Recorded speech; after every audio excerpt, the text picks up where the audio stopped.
이제 드디어 우리 또 계약을 했습니다. 거의 2달 만에 했는데, 제가 그동안에 뭐 저 캐나다도 갔었고, 또 한국에도 갔었고, 또 도미니카도 갔었어요. 특별히, 이번에 도미니카에 갔을 때는, 이전에는 그 도미니카에 거기에 계시는 선교사님이 센터를 공항에서부터 좀 떨어진데 그 센터를 하나 크게 만들었어요. 그리고 산토 도밍고 도시에서도 꽤 떨어져 있는 곳이었거든요. 그래서 그때는 이제 거기를 중심으로 해가지고 그 주변에 있는 그 시골 현지 교회 목사님, 전도사님들이 이렇게 모여가지고 그때 이제 이 말씀 공부를 하고 그랬었습니다. 근데 이번에는 주로 그 산토 도밍고 그 수도 그 수도를 중심으로 해가지고 그 수도 안에 있는 한인교회에서 세미나를 했었거든요. 근데 거기에는 이제 그 산토 도밍고 도심 안에 있는 목사님, 그러니까 도미니카 사람 목사님, 뭐 이런 어떤 사역자들이 와가지고 참석을 해가지고 우리 그 성경 공부를 했습니다. 근데 뭐 아무튼 그 도미니카도 마찬가지로 요 도심하고 저 시골에는 조금 이게 차이가 좀 있어요.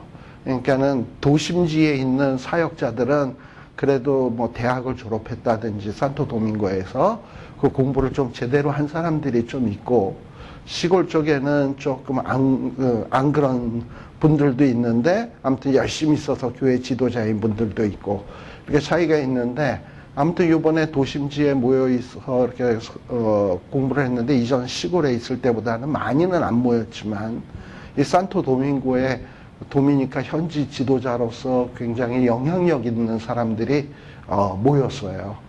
그래가지고 이제 이분들이 모여가지고 처음에는 뭐 저 한국에서 온 뭐 고구마 같이 생긴 사람이 뭘 할까 하고서는 그냥 뭐 처음에는 그냥 길쭉하게 쳐다보는 것 같았는데, 뭐 이렇게 같이 말씀을 공부하다 보니까 점점 이렇게 빨려들면서 이분들이 굉장히 은혜도 받고, 또 성경에서 자기네들이 그동안 보지 못했던 것도 깨우치게 되고 이러면서 굉장히 고마워하더라고요.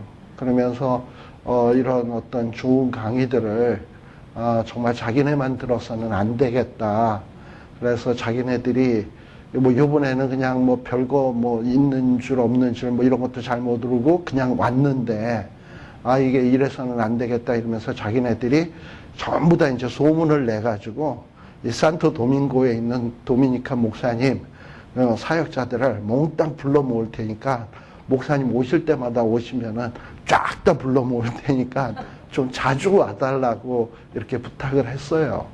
근데 이제 이분들은 자기네들이 이제 이렇게 은혜를 받고 요 도미니카뿐만 아니라 옆에 있는 아이티라든지 또는 그 중남미의 쿠바, 또 뭐 파라과이, 뭐 거기 또 자마이카, 이 중남미에 그 스페인시 사용하는 동네들이 많거든요.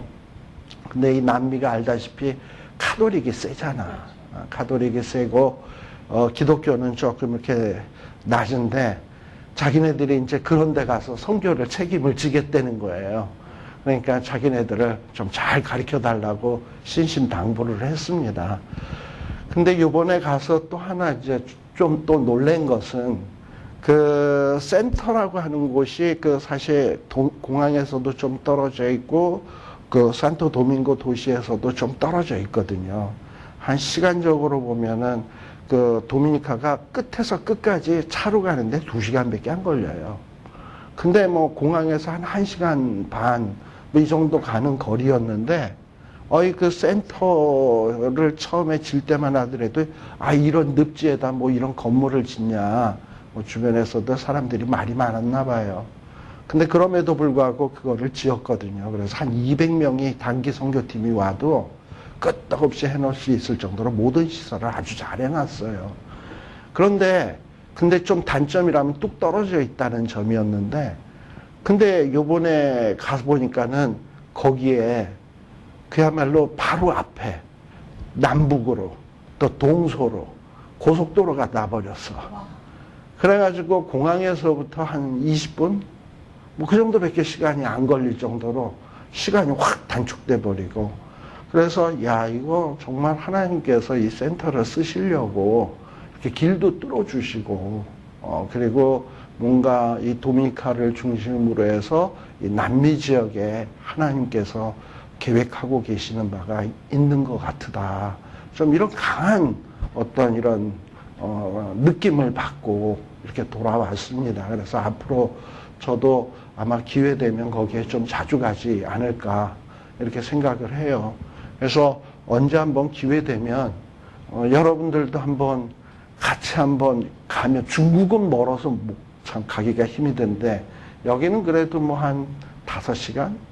5시간이면, 예, 뭐 한 5시간, 뭐 이 정도, 5시간 반 정도. 왜냐하면 여기서 마이애미까지가 4시간, 그 다음에 거기에서부터 한 1시간 정도 비행기 타고 가니까 뭐 한 6시간 넉넉 잡고 뭐 그 정도면 가니까 가가지고. 예? 비행기 표도 뭐 저 한국 가는 거에 뭐 한 반값이면 되죠. 예, 예.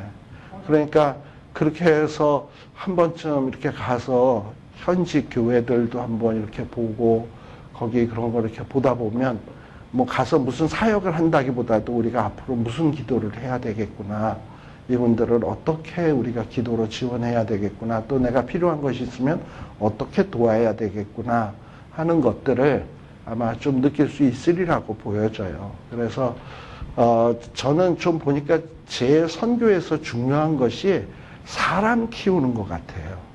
그 지역의 사람을 키워가지고 우리가 가서 하면 얼마나 해, 스페인시를 잘 알면 얼마나 알고, 그러니까 거기에 있는 지역의 사람을 키워서 그 사람들이 그 다음 세대까지 복음을 증거할 수 있고 어떤 하나님의 교회를 세워갈 수 있는 능력을 심어주는 일이 우리가 필요한 일 같다라는 생각을 했습니다. 그래서 앞으로도 여러분들이 좀 그런 일에도 좀 관심을 갖고 우리 한번 또 하도록 하십시다. 자, 우리 성경 공부를 우리는 어디까지 했냐면 제 기억으로는 신명기 15장까지 우리 한 걸로 알고 있습니다. 근데 이제 요 15장 하도 오래돼가지고 이제 조금 한번 정리 한번 한다면, 신명기 12장서부터는요, 신명기 12장에서부터 시작해가지고서는, 이 모세가 이제 가나안 땅에 들어갈 것을 염두에다 두고, 12장 1절에 보세요. 하나님께서 너희에게 주셔서 얻게 하신 땅, 가나안 땅이죠.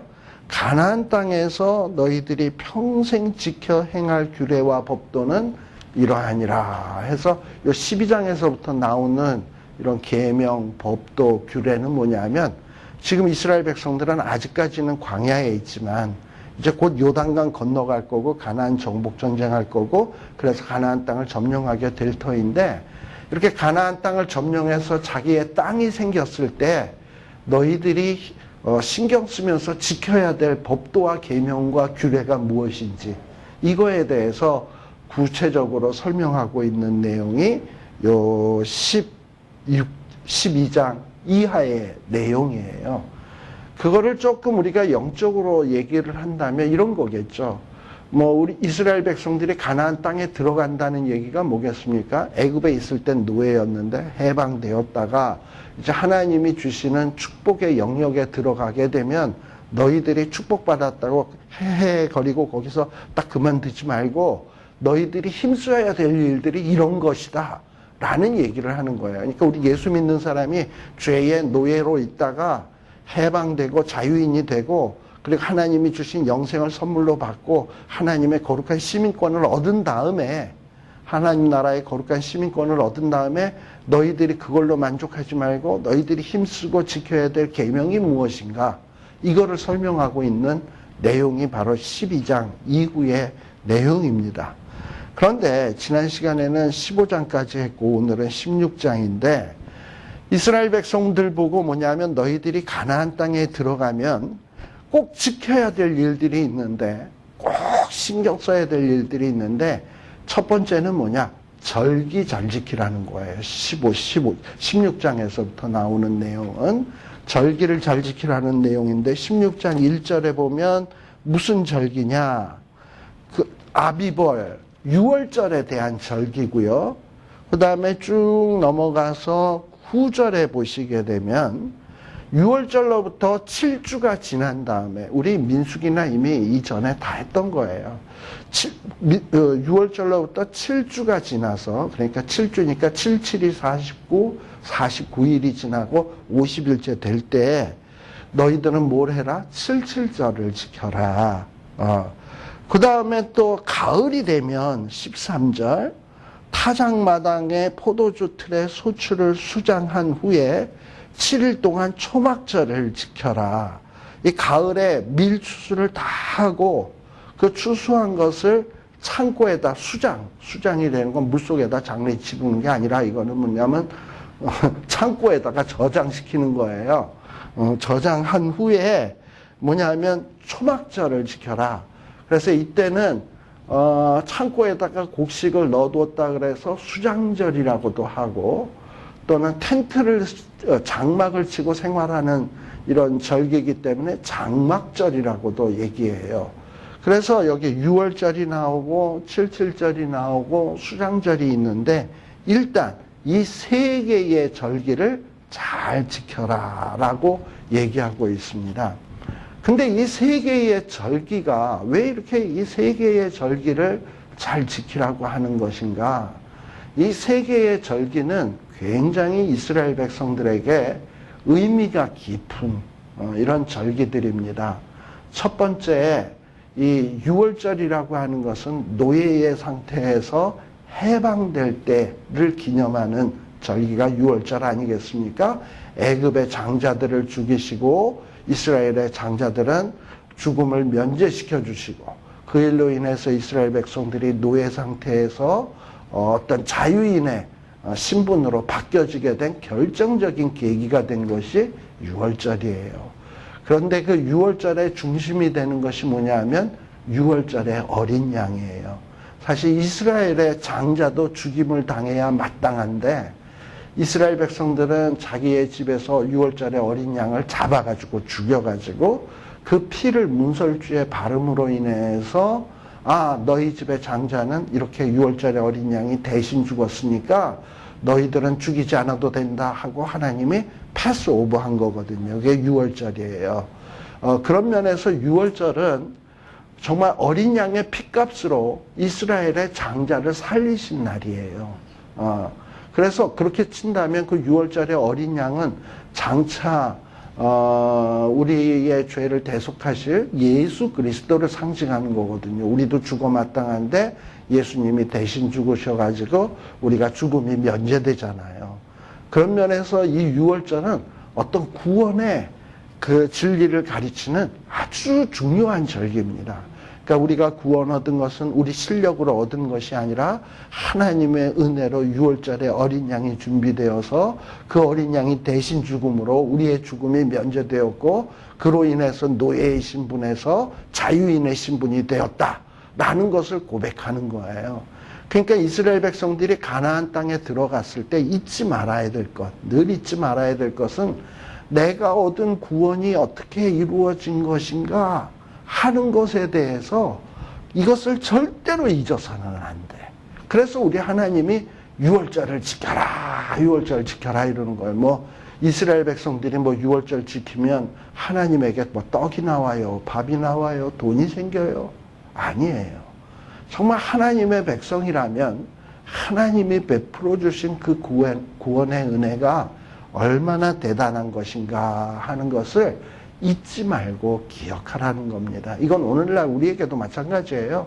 우리도 예수 믿고 구원 얻고 거룩한 하나님 나라의 시민권을 얻었으면 나 이제 천국 간다 해해 이러고서 가만히 있는 게 아니라 내가 어떻게 해서 이렇게 거룩한 진노의 자식이었던 내가 거룩한 하나님의 자녀가 되었지? 뭐 때문에 그렇게 되었지? 이거를 자꾸 상기하고 하나님 앞에 감사할 수 있어야 합니다. 자, 그런데 여기 16장에 보면 이 6월절을 지키는 날이 언제로 되어 있냐면 아비볼이라고 되어 있습니다. 요 아비비라고 하는 말은 뜻이 뭐냐면 녹색, 초록색, 녹색이라는 뜻이에요. 또는 푸른 이삭, 푸른 이삭 있잖아. 이삭이 이렇게 솟아오르면 아주 푸르른 이삭, 그런 거를 가르치는 뜻입니다. 그래서 보통 실록의 계절, 우리는 이런 표현을 쓰잖아. 실록의 계절. 근데 실록의 계절을 이스라엘은 뭐라고 얘기하냐면 아비볼. 왜냐하면 녹색의 달, 실록의 계절에 아비볼 이러는 거예요. 보통 우리가 실록의 계절이 우리가 1월에서부터 12월까지 치면은 우리 달력으로 치면 몇 월입니까? 4월, 3월, 4월 요때잖아요. 그래서 이스라엘의 6월절은 우리 달력으로 3월, 4월에 있습니다. 근데 이스라엘의 종교력으로는 그게 1월이에요. 그래서 이스라엘의 종교력에 플러스 3 정도를 하면 우리 달력으로 환산이 되는 겁니다. 근데 왜 이때가 1월이냐, 이스라엘 백성들에겐. 이날이 출애굽을 해서 시작의 해거든. 그래서 아비벌을 1월이라고 얘기를 하는 겁니다. 근데 어떤 경우에는 이제 6월절을 아비벌이라 하지 아니하고 니산월이라고 하는 이런 말이 나오는 때도 있어요. 니산월. 근데 이 니산월이라는 말은 언제 생겨난 말이냐 하면 이스라엘 백성들이 바벨론 포로 생활을 하고 난 다음에 돌아오잖아요. 한참 역사가 지난 다음에. 그래서 바벨론에서 살다가 돌아온 다음에 바벨론식의 달력의 이름을 따가지고 니산월이라고 한 거예요. 근데 그걸 보고서는 어떤 성경에는 니산월인데 왜 여기는 아비벌이냐, 성경이 이거 서로 틀리는 거 아니냐 이러면은 나의 무식을 노출하는 거예요. 그러니까 이 아비벌은 이스라엘식 이름이고 니산월은 바벨론식 이름이다. 날은 정확하게 오늘식으로 얘기하면 한 3, 4월경에 지켜지는 것이다. 이렇게 생각하시면 돼요. 그래서 우리도 부활절이 언제 있냐면 보통 뭐 3월달이나 4월달에 왔다 갔다 하면서 있어요. 아마 내년 부활절은 제가 알기로는 3월쯤에 있는 걸로 알고 있습니다. 그래서 매달 이렇게 좀 왔다 갔다 이렇게 하는데 3, 4월이 아무튼 부활절이 있는 6월절이다라고 생각을 합니다. 조금 정리를 한다면 6월절은 어떻게 하냐? 우리가 6월절이 정확하게 언제냐면 정월, 그러니까 아비벌 14일, 15일이 6월절이라고 하는 날이에요. 근데 한 3일 전에 6월절에 어린 양을 준비합니다. 3일 전에. 그래가지고 잡는 날이 언제냐면 14일 저녁에 잡고 그리고 그 잡은 고기를 이제 먹지요. 예. 그리고 거기서 15일이 되면 그 다음서부터는 이스라엘 백성들이 출애굽을 하는 거거든. 지팡이를 짚고 누룩 없는 떡을 들고 이제 출애굽을 하는 거거든요. 그래가지고 15일서부터는 뭘 먹냐 하면은 누룩 없는 떡을 먹는 무교절이 시작이 되는 거예요. 그러니까 6월절하고 무교절은 같이 붙어 있는 절기입니다. 근데 6월절에 어린 양은 언제 잡냐? 15일이 보통 금요일이거든요. 14, 15일이. 한 3일 전에 잡아요. 3일 전에 잡아가지고 14일 날 죽이는 겁니다. 아무튼 이런 게 이제 6월절이고요. 6월절, 그래서 이 6월절을 지키는 가장 중요한 이유는 뭐냐? 바로 구원의 은혜를 기억하는 겁니다. 그래서 여기에도 보게 되면 1절에 보게 되면 6월절 예식을 행하라. 왜? 여호와께서 밤에 너를 애굽에서 인도하여 내었다. 그리고 이 6월절은 가나안 땅에 들어가서는 어떻게 지켜야 되냐? 여태까지는 광야 40년 생활할 때는 각자 자기 처소에서들 6월절을 지켰어요. 그런데 이제 가나안 땅에 들어가면 땅을 분배받고 따로따로 다 떨어져 살잖아. 그럼 그때도 각자 처소에서 알아서 지키냐? 그러지 말라는 거예요. 그러지 말고 하나님께서 한 곳을 정해줄 테니까 6월절 지키기 위해서 그 한 곳으로 모이라는 거예요. 근데 한 곳이 뭐냐? 언약궤가 있는 성소가 있는 그곳. 이것이 사사시대에는 실로고, 그리고 이제 다윗 왕 때, 솔로몬 왕 때 성전을 건축하잖아요. 그때서부터는 예루살렘이 이 6월절을 지키는 장소가 되는 겁니다. 왜 하나님께서는 이렇게 한 장소에서 예배를 드리라고 했냐, 유월절을 지키라고 했냐 하는 것이 중요한 이유인데요. 중요한 이유가 있는데, 우리 가나안 땅에는 곳곳마다 우상이 많아. 그러다 보니까 이 사람들이 각자 처소에서 알아서들 어떤 이런 절기를 지키다 보면 알게 모르게 이런 우상의 풍습이 이 예배 속에 스며들어오기가 쉬워요. 그래서 뭔가 이스라엘의 이 종교의 이 절기 지키는 거에 순수성을 보존하기 위해서 예루살렘에서 대제사장이 있고 제사장들이 있는 곳에서 율법의 규례와 법도에 따라서 정확하게 이 유월절을 지킴으로 인해서 뭔가 이스라엘 백성들의 그 신앙의 순수성을 지키기 위한 것이 첫 번째 목적이에요. 또 두 번째, 이스라엘 백성들로 하여금 이 한 곳에 모이라고 한 이유는 무엇이냐? 이제 이스라엘 백성들이 각자 땅을 얻어서 이렇게 분산돼서 살다가 보면 자기 땅이 있고 농사 짓다 보면은 바쁘잖아. 그러다 보니까 서로가 서로를 만날 일들이 점점 적어져요. 우리가 중고등학교 때 단짝으로 지내고 이렇게 맨날 같이 놀던 친구들도 이제 커서 자기 직장 다니고 가정 생기고 바쁘게 지내다 보면 안 만나잖아요. 그러다 보면 자꾸 멀어지잖아요. 근데 이스라엘 백성들이 이렇게 흩어져서 각자 자기의 삶을 살다 보면 자꾸 모이지 않다 보면 결속력, 단결력이 약해지거든.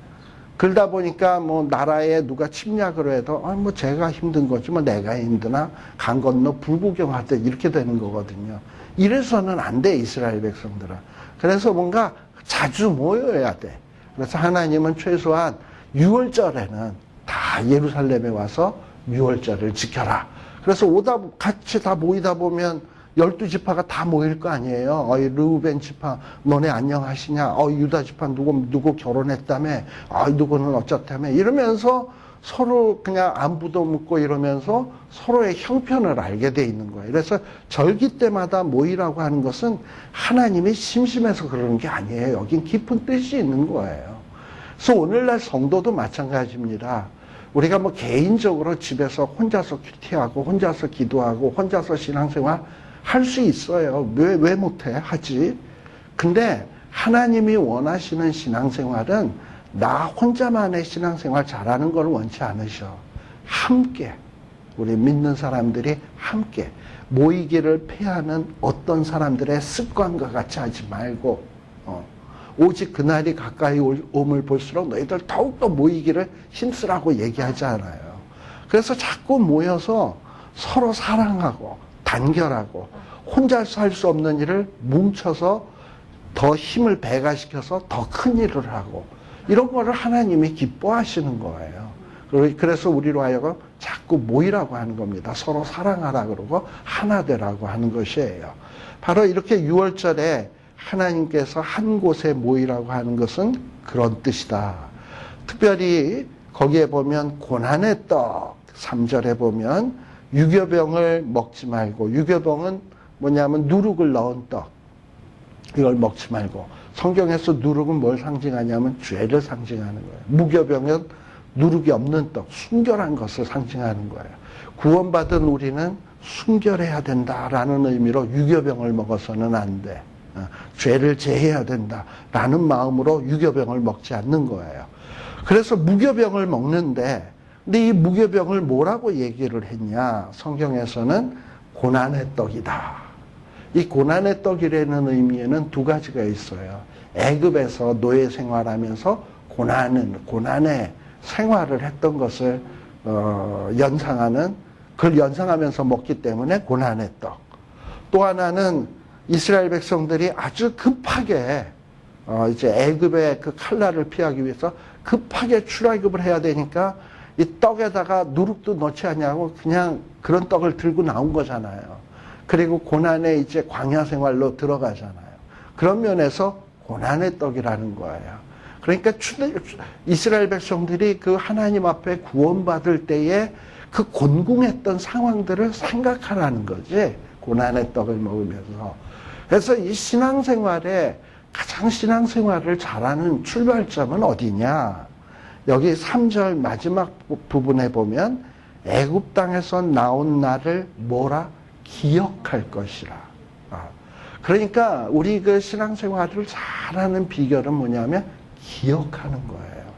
하나님의 첫사랑을 기억하고 내가 얼마나 비참한 상태에서 오늘 이렇게 축복받은 상태가 되었나를 기억하고 그리고 그 은혜를 잊지 아니하고 기억하고 그래서 그 마음속에 고마움과 감사함을 잊지 않도록 기억하고 이게 신앙생활의 시작입니다. 그래서 하나님께서는 너희들이 이제 자유를 얻어서 가나안 땅에 들어가서 먹고 살만해질 때 너희들은 뭐해라? 나를 잊지 말고 기억하라 라고 이야기를 하고 있는 것이 6월절의 의미인 것입니다. 또 특별히 6월절 규례의 4절에 보게 되면 누룩을 보이지 않게 하는 이유는 이제 잘 알 거예요. 거룩한 백성은 죄가 있어서는 안 되니까 누룩을 제하라는 것입니다. 그런데 여기에 보면 제사 드린 고기를 이 6월절 때 그 6월절 양 잡고 제사 드린 그 고기를 밤을 지새워서 아침까지 두지 말라라고 얘기한 거예요. 이 6월절의 어린 양이 상징하는 것은 뭐냐면 예수 그리스도의 그 모습을 상징하는 겁니다. 근데 우리가 잘 알다시피 예수 그리스도는 어떤 분? 흠과 티가 전혀 없으신 분이야. 그런데 이 고기를 밤새도록 놔두다 보면 고기가 상하고 부패할 수 있잖아요. 앞으로 장차 오실 예수 그리스도를 상징하는 그 고기가 부패하거나 상한다라는 것은 예수님도 부패하고 상했다라는 것을 상징하는 것이 돼버리는 거잖아요. 절대 그런 일은 있어서 안 되기 때문에 이 6월절의 고기는 절대 밤을 새워서 이렇게 상하게 만드는 일이 있어서는 안 된다라는 것입니다. 그리고 아까 얘기했던 6월절 제사는 각기 각쳐서 성에서 드리지 말고 6절에 보면 택하신 곳에서 그때에 드려라 라고 얘기를 하고 있습니다.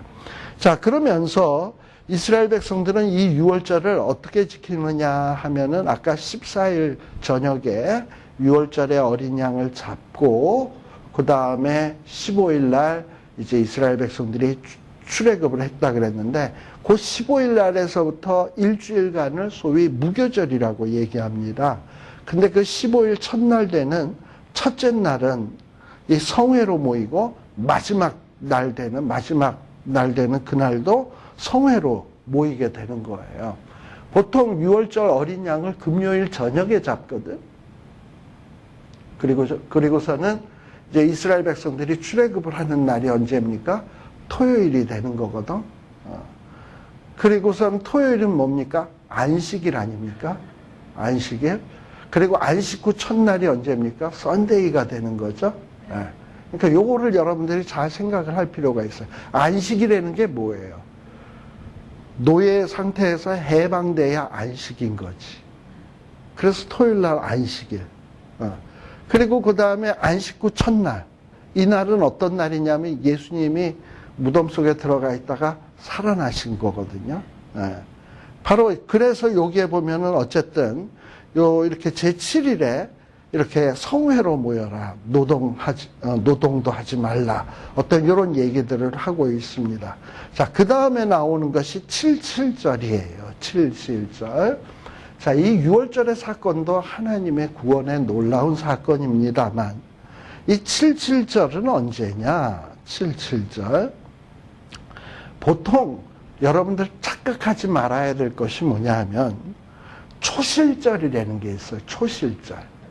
이 초실절은 뭐냐 하면 6월절 다음 날 그러니까 14, 15 그 다음에 토요일 지나고 주일 그러니까 안식 후 첫날 되는 날이 첫 열매 거둔 것을 기념으로 하나님 앞에 감사하는 절기가 초실절이에요.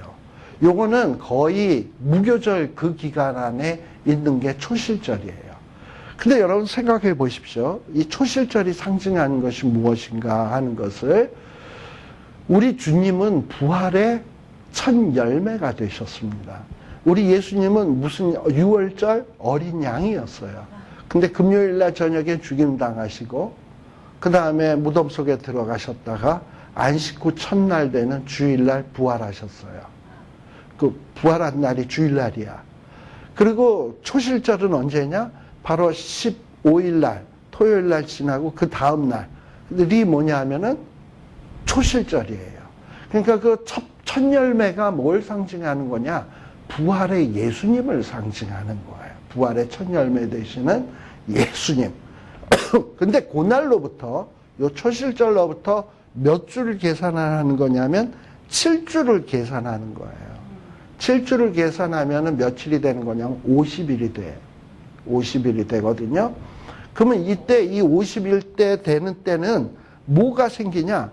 처음에 열매 말고 그거랑 관련 그거와 똑같은 열매들이 제대로 맺히게 되는 거예요. 7주가 지나면 풍성하게 맺혀지는 거예요. 요때 초실절에는 첫 열매고 7주 뒤에는 그거에 대한 모든 열매가 맺혀지게 되는 거예요. 그래서 이 77절에 맺혀지는 열매들은 누굴 상징하냐? 초실절에 맺혀진 열매는 예수 그리스도를, 부활의 예수님을 상징한다면 77절에 맺혀지는 열매들은 바로 예수님의 뒤를 이어서 우리도 부활할 우리들을 상징하는 거예요. 77절. 바로 이 77절이 그런 날입니다. 또 이 77절은 50일이 된 다음이기 때문에 이스라엘 백성들이 후일에 이 날을 50일 된 다음에 지킨다 그래서 오순절이라고도 얘기했어요. 근데 우리가 사도행전에 보게 되면 성령님이 강림하시는 날이 언제입니까? 오순절 날이에요. 오순절 날.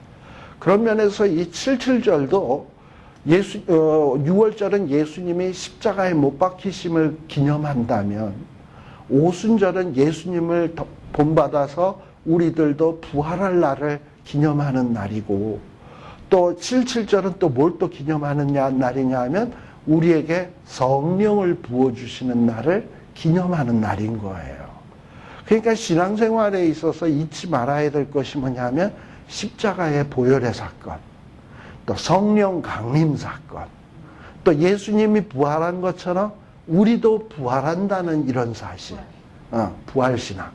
이런 것들에 대한 어떤 신앙이 우리가 가나안 땅에 들어갔을 때, 예수 믿고 구원 얻고 자유인이 되었을 때 잊지 말아야 될 신앙의 내용인 거예요. 하나님께서 심심해서 6월절 지켜라, 77절 지켜라, 우리를 얽어매기 위해서 그러는 게 아니라 거룩한 하나님의 백성이라면 최소한 이것은 잊지 말아야 된다라는 걸 강조하기 위해서 6월절 지켜라, 77절 지켜라 라고 말씀을 하는 겁니다. 자, 그런데 6월절과 77절의 그 속에 담겨져 있는 중요한 내용들은 다 뭐냐면 하나님의 은혜야. 6월절도 그렇잖아요. 죽을 뻔했으니까 산 거고, 또 죽어서 영원히 있어야 될 우리가 첫 열매이신 예수님을 본받아서 우리도 부활할 거잖아. 또 정말 마른 땅 같은 우리에게 성령님의 단비를 부어주신 거잖아. 이게 다 하나님의 은혜예요. 그래서 하나님께서는 이런 절기 때 우리에게 무엇을 요구하시냐? 10절에 보시게 되면 내 하나님 여호와께서 내게 복을 주신 대로 내 힘을 헤아려 자원하는 예물을 드려라 라고 지금 이 부탁을 하고 있는 겁니다. 그래서 우리가 정말 은혜를 제대로 아는 사람은 하나님의 은혜에 보답을 하게 돼 있어요. 그러면서 정말 그 보답을 하는데 그 보답을 말로만 하지 않죠. 표현하게 돼 있죠. 그래서 하나님께서는 예물을 드려라. 또 하나 우리가 이 절기 때 꼭 기억해야 될 것 중에 하나가 11절. 우리도 자격 없는 우리들이 하나님의 은혜로 이런 놀라운 은혜를 입은 거잖아요. 그래서 내가 과거에 자격 없는 자였고 힘없는 자였고 정말 도움이 필요로 한 자였는데 지금 이런 은혜를 입었다면 너희들도 지금 우리 하나님이 우리에게 은혜를 베푸신 것처럼 자격 없고 힘 없고 혼자의 힘으로는 도저히 살아갈 수 없는 그런 사람들에 대해서 배려하라는 겁니다. 그 얘기가 뭐냐면 11절에 나오는 내용이에요. 거기 보면 자녀, 노비 그러면서 성중에 거하는 레위인, 그 다음에 객, 고아, 과부 이런 자들은 다 스스로의 힘으로는 살기 힘든 사람들입니다. 노비도 그렇고 자녀도 부모 없으면 고아나 마찬가지고 또 성중에 거하는 레위기는 기업이 없잖아. 백성들이 그 레위인들을 보살펴 주지 않으면 레위인도 그냥 한순간에 홈리스로 전락할 수 있어요. 그리고 객, 고아, 과부. 이 객, 고아, 과부는 이스라엘 백성들에게 있어서 3대 힘없는 사람을 대표하는 사람들이 고아, 과부, 객입니다. 그러니까 이런 자들을 내가 과거에 하나님 앞에 은혜 받았듯 이런 자들에게 은혜를 베풀라는 거예요. 그래서 이런 절기 때 특별히 이런 사람들을 초청해가지고 너희들이 잘 먹고 잘 입을 때 그들과 함께 즐거워할 수 있는 이런 마음을 기억해라 라고 얘기하는 것입니다. 그 다음에 13절에 보게 되면 이제 초막절이 나오는데 이건 가을이에요. 오늘날 우리 달력으로 치면 한 10월경? 10월? 그리고 앞에 77절은 몇 월이냐면은 3, 4월에서 50일 지난 때니까는 한 7월? 77절은 7월. 그 다음에 수장절은 가을. 이 가을에는 곡식을 다 추수를 하잖아요. 근데 이 곡식은 누가 주신 것? 하나님이 주신 것. 이것을 창고에다 다 넣은 다음에 하나님 앞에 감사하는 절기예요. 오늘식으로 얘기하면 추수감사절 같은 이런 절기입니다. 추수감사절. 자, 그리고 난 다음에 이제 곡식을 다 추수하고 났으니까는 농사 짓던 사람이 곡식을 다 추수하고 창고에다 넣으면 이제 시간이 좀 많아지죠. 그래서 우리 성경에 신약 성경에서도 보면 어떤 부자가 곡식을 추수해서 창고에다 가득가득 넣어놓은 다음에 뭐라고 얘기합니까? 이제 먹고 마시고 즐기자꾸나. 그랬을 때 우리 하나님이 내 영혼을 내가 휙 데리고 가면 그 재산이 네 것이 되겠느냐 라는 거 기억나시죠? 네. 그거를 좀 생각할 필요가 있어요. 자, 곡식을 추수를 해서 창고에다 다 넣었어. 이제 남는 건 뭐야? 시간. 그러면 사람들은 뭐 하기가 쉬워요? 먹고 마시고 즐기자꾸나. 그런데 하나님은 이스라엘 백성들에게 수장한 후에 먹고 마시고 즐겨라 이렇게 명령한 게 아니고 너희들은 그때 뭘 해라? 초막절을 지켜라. 이 초막절이라는 게 뭐냐면 이제 이 광야에 나와가지고요. 광야에서 이스라엘 백성들이 텐트 치고 살았던 것처럼 이스라엘 백성들이 텐트를 치고서 이스라엘 백성들이 하나님 앞에 구원받은 다음에 광야에 나와서 얼마나 고생했으며 또 그러면서도 하나님의 은혜를 체험했는가를 기념하는 이런 날들로 지키라는 거예요. 그러니까 곡식을 저장하고 난 다음에 먹고 마시고 즐기는 게 아니라 또 이스라엘 백성들이 가나안 땅을 향하여 갈 때 텐트 생활했던 거, 우리가 어떻게 살아왔으며 어디로 가고 있으며 그때 무엇을 했으며 그때 어떤 과거에 살아온 어떤 신앙들을 회고해 보라. 초막절에 텐트를 짓고 생활하면서. 그러니까 우리의 신앙생활은 먹을 게 많고 입을 게 많고 시간이 많아지면 그냥 즐기자꾸나 이렇게 가면 안 돼. 내가 무엇을 위해서 살아왔으며 이 일을 위해서 어떻게 살아왔으며 우리 믿음의 선배들은 어떻게 살았으며 이걸 자꾸 생각하라는 거예요. 이런 걸 생각함이 없으면 우리는 배부르고 먹고 시간 많으면 자꾸 어디로 가게 돼 있냐면 타락의 길로 가게 돼 있어요. 그리고 이런 절기 때에 뭐 해라? 역시 14절에 보면 레위인, 객, 고아, 과부와 함께 즐거워해라 라고 얘기하고 있습니다. 자, 이렇게 이스라엘 백성들이 6월절, 그 다음에 7일절, 초막절, 이거를 이스라엘의 3대 절기라고 얘기를 하고 있습니다. 이 3대 절기를 잘 지킴으로 하나님의 은혜와 그동안 구원받아서 살아온 이런 모든 여정에 대해서 잊지 말아라 라고 부탁하고 있는 거예요.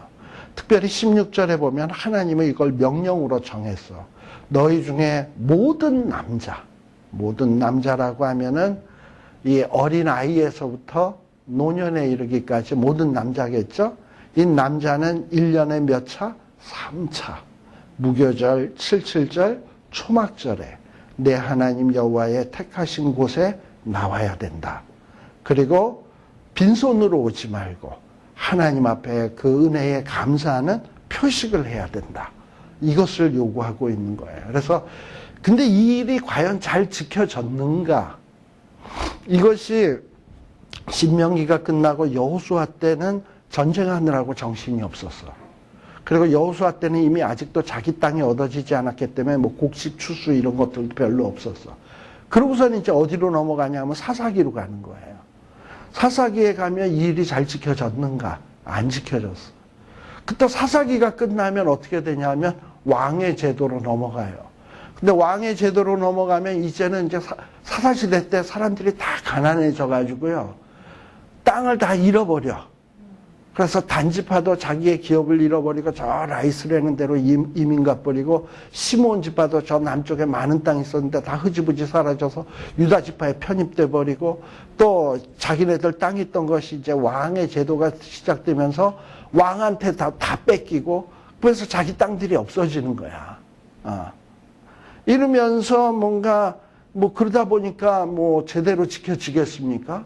그리고 제대로 모이느냐 하면 제대로 모이지도 못하고 이러면서 뭔가 이스라엘 백성들이 가나안 땅에 들어가서 이런 거 꼭 하라 그랬는데 한 번도 이렇게 제대로 하질 못하다가 결국은 망하는 길로 가는 거예요. 또 그 다음에 하나님께서 가나안 땅에 들어가서 잊지 말아야 될 것, 꼭 해야 될 것을 뭐라고 얘기하냐면 18절에 나오듯이 이스라엘 백성들이 가나안 땅에 들어갔을 때 뭘 잊지 말아야 되냐? 공의. 이 하나님이 주신 땅이기 때문에 이것은 누구의 소유냐? 하나님의 소유예요. 그리고 하나님은 어떤 하나님이냐? 공의의 하나님이야. 그렇기 때문에 하나님이 주신 그 땅에서는 공의가 실현이 돼야 돼요. 근데 이 공의를 무시하고 재판을 굽게 하고 뇌물을 받고 선을 악이라 하고 악을 선이라 하고 그리고 유전 무죄, 무전 유죄 이런 식으로 뇌물을 받고 그 힘없는 자를 죄 있다 하고 이런 식으로 하나님의 공의를 망가뜨리면 이것은 하나님이 진노하는 일인 것입니다. 그래서 하나님께서는 이 공의를 세우기 위해서 이스라엘 백성들에게 뭘 세우라 그랬냐면 재판장, 유사를 두라고 했습니다. 재판장. 재판장은 오늘 말대로 얘기하면 판사야. 유사는 이 사람들은 뭐 하는 거냐면 우리 재판정에 보면 재판관이 있고 그 밑에 보면 서기가 있잖아요. 법정 서기. 이에 해당되는 사람들이 유사예요. 그래서 보통 마을에 성이 있으면 어떤 성이 있으면 7인의 이 재판위원회를 구성하게 돼 있어요. 그래서 7명의 재판관과 어떤 이 유사를 둬가지고 그 성 안에 공의가 이루어지도록. 그런데 숫자가 좀 많은 경우에는 24명의 또 재판관과 유사들을 이렇게 두어가지고 또 운영을 하게 돼 있어요. 그런데 이런 조그만 성, 조금 큰 성에서 재판을 하려다 보니까 자기네 실력으로 도저히 해결할 수 없는 일들이 있잖아요. 이런 거를 대비해서 하나님께서 또 예비하신 게 뭐냐면 사내들인 공회라는 말 들어보셨죠? 거기는 70명으로 구성된 이 재판위원회예요. 근데 그 70명의 재판위원회는 어떻게 구성되느냐 하면 24명의 제사장, 그 다음에 24명의 재판관, 제사장 24명. 그럼 합이 얼마야? 48. 그 다음에 22명의 어떤 그 판사 같은 사람들. 이래가지고 토탈 이런 거를 70명의 공회라고 얘기하는 거예요. 그래서 어떤 이 지방이나 조그만 성에서 해결할 수 없는 일들을 이것을 최종적으로 판결하는 데가 어디냐? 사내들의 공회예요. 근데 이렇게 7인이나 24인으로 구성된 그 재판정에서는 아무리 흉악한 범죄를 지었다 하더라도 그 사람에게 사형을 언도할 수가 없어. 이 사형은 어디서만 언도할 수 있는 거냐면 70명의 공의회에서만 언도할 수 있는 겁니다. 그래서 여러분들이 나중에 우리 예수님께서 사형 언도 받는 곳이 어디냐면 산헤드린 공회에서 이루어지게 된 것을 볼 수 있습니다. 그러니까 세상에서 제일 그러니까 공의롭지 못한 재판이 어디였냐? 산헤드린 공회에서 의로운 예수님이 죽을 놈의 죄를 뒤집어 쓰시고 죽게 된 사건이야. 근데 이렇게 제일 공의롭지 못한 사건으로 인해서 또 어떤 일이 이루어졌냐? 하나님의 공의가 만족되어지고 우리가 구원을 얻게 되었다라는 것은 참 이거는 그걸 뭐라 그래야 돼? 파라독스라 그래야 되나? 아이러니라고 얘기하나? 뭐 아무튼 참 기가 막힌 일이에요. 기가 막힌 일이에요. 자, 그래서 이스라엘 백성들은 가나안 땅에서 이 공의, 이걸 잊어서는 안 돼요. 특별히 우리 예수 믿는 사람들도 내가 죄에서 자유함을 얻고 그리고 하나님 나라의 거룩한 시민권이 얻게 되었다면 우리도 항상 마음속에 뭘 생각해야 되냐면 하나님이 정의로운 것처럼 나도 정의로워야 된다라는 거예요. 거짓, 불의 이런 것들과 타협해서는 안 되는 거예요. 이게 우리가 가져야 될 심성이에요. 너희가 죄에서 자유함 얻어서 하나님의 축복의 영역에 들어가게 되거든. 절기 잘 지켜라. 두 번째는 공의로워라. 즉 불의하지 말고 거짓되지 말라는 거예요. 자, 그러면 이 불의와 거짓이 어디에서 많이 비롯되느냐 하면은 19절에 보면 사람들이 이렇게 불의한 재판, 거짓된 재판을 하게 되는 이유. 첫째는 사람을 볼 때 외모를 평가하기 때문에 그래요. 굉장히 뭐 이쁘게 생기거나 잘생기면 좀 벌금을 많이 때리려다가도 좀 줄여 때리고, 근데 못생겼으면 그냥 덜 때리려다가 더 많이 때리고, 뭐 이제 이런 경향. 외모를 보고 평가해서는 안 되고, 또 우리의 눈을 어둡게 하고 거짓으로 인도하는 게 뭐냐면 뇌물. 이런 것들이에요. 그러니까 우리 예수 믿는 거룩한 하나님의 자녀들은 이런 일에 있어서 조심해야 돼요. 우리는 어찌해야 된다? 20절, 마땅히 공의만 쫓아야 된다. 그래야 산다는 거예요. 그래야 하나님의 주신 땅에서 생명이 유지될 수 있다는 겁니다. 그 다음에 이제 마지막 21, 22절에 보면 이건 뭐 너무 기본이지. 우상.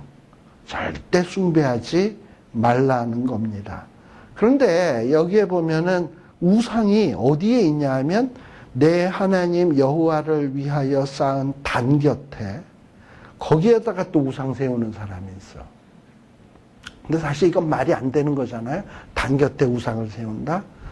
그러니까 어떻게 보면은 이건 뭐냐면 겸하여 섬긴다라는 이런 의미가 좀 강해요. 하나님도 왜 섬기냐? 복 달라고 섬기고, 우상은 왜 섬기냐? 그것도 복 달라고 섬기고, 특별히 아세라 신은 이 가나안의 그 지역의 최고의 신이 엘신인데, 엘신의 와이프가 아세라 신이에요. 풍요의 신이에요. 그래서 아세라 신은 목상으로 되어 있는데, 그 아세라 신이나 그 목상으로 된 그림 같은 거 보면 아세라 신은 가슴이 이만해. 그런데다가 아세라 신 옆에 보면 소나 양을 이렇게 끼고 있어요. 그 얘기는 뭐냐면 소나 양들을 자기의 젖으로 먹이는 풍요의 신. 그리고 사람들에게 모든 풍요를 주는 그런 신이 아세라 신이에요.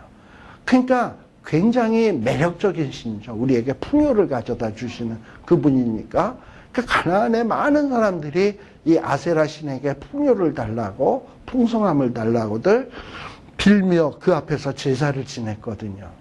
근데 이스라엘 백성들이 하나님 앞에도 복 달라고 하고 아세라에게도 복 달라고 하고 그래가지고 이렇게 혼합해서 섬기면서 오로지 관심이 어디에만 있다? 복. 잘 먹고 잘 사는 것, 풍성한 것. 이런 거 하지 말라는 거예요. 그래서 하나님이 왜 절기를 잘 지키라고 했는가를 생각하셔야 돼. 절기 안에는 하나님의 행하신 일들이 다 있어. 우리에게 베풀어 주신 은혜의 내용들이 있다 이 말이에요. 이걸 제대로 알아야 진심 어린 감사가 나오고 하나님이 어떤 분인지를 알아야 공의로울 수 있고 하나님이 어떤 분인지 알아야 우상 같은 거는 아이 저까지 것하고 내팽개칠 수 있는 것이지 이걸 잘 모르게 되면 다 무너지게 돼 있는 거야.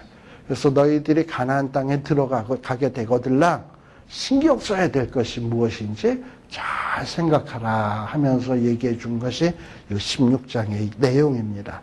그러니까 이런 내용들을 이게 그 당시 사람에게만 해당되는 내용이지 나랑 무슨 상관이 있나 이렇게 생각하시면 안 돼. 그래서 잘 생각하시고 다음 조금 쉬었다가 우리 17장 잘하면 18장까지 나갈 수 있도록 하겠습니다. 쉬었다 가겠습니다.